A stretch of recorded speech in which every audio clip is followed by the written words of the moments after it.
नमस्कार गाईज. संसार म्हणजे असा असतो की कधी सुख कधी दुःख आपल्या जीवनात येतच असतं. पण दुःखामध्ये आपण खुश कसं राहायचं आणि घरच्यांना खुश कसं करायचं हा विचार आपल्या मनात असला पाहिजे.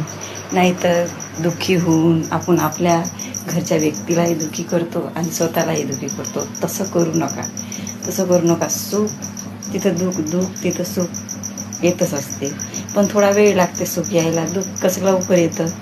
त्याच्यातून आपल्याला दुःखातून कसं निघायचं हा प्रयत्न करायचा.